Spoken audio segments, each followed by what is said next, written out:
Hello and welcome. My name's Hollywood Joe Tussing, and tonight we are watching UFC 225, Robert Whittaker versus Yoel Romero, Part 2. So the main event just finished up, and we get, and still, Robert Whittaker, the Reaper, Bobby Knuckles, retains his title.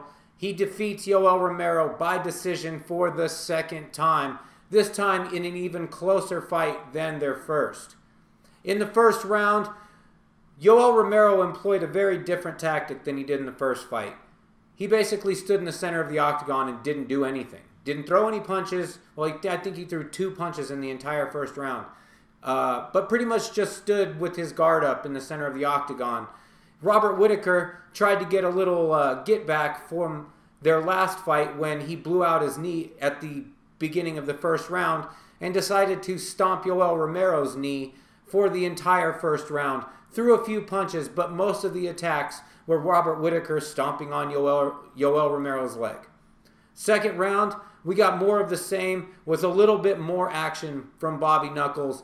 He started throwing a few more combos, but still stomping at the knee. Yoel Romero decided to change up his strategy a bit by switching the way he was holding his hands and sticking one elbow out in Robert Whittaker's direction. Sort of a boxing style guard, sort of. Threw a couple more punches in the round, but it seemed like he was just trying to conserve his energy, maybe let Robert Whittaker burn himself out a little bit so in the later rounds he could get a finish. In the third round, it looked like Yoel Romero was starting to come awake. I would have had to give the third round to Romero. He landed more shots. He started getting Robert Whittaker to back up a bit. Then in the fourth round, Yoel Romero was able to drop Robert Whittaker, but Whittaker recovered very well. I would have to give the round to Romero for the knockdown, but it's a very tough round to score. In the fifth round, Yoel Romero kind of goes for broke. He actually drops Robert Whittaker again, finishes on top, doing some ground and pound. It looked like Yoel Romero might get the decision, but the judges decided to give it to Robert Whittaker again. So, and still, we have Robert Whittaker, the middleweight champion, turns away Yoel Romero at 41 years old. There's talk of a rubber match. I would really like to see a rubber match in this fight. They just really haven't gotten a definitive result. Both fights have been very close. This one even more so than the first.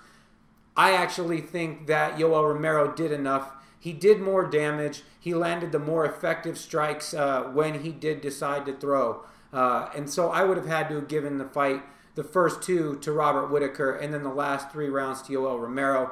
The judging, something needs to be done in MMA.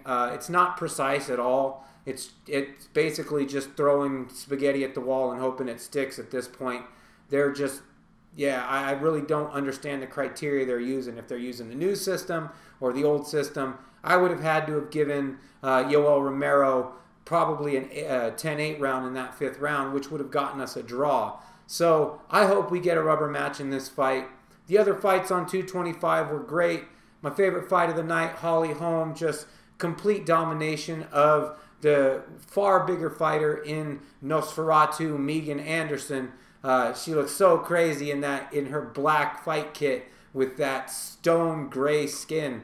Looked like a Roman statue or something. But Holly Holm, super decisive win. It'll be interesting to see if she gets Amanda Nunes next. I think that'll be a very, very good fight.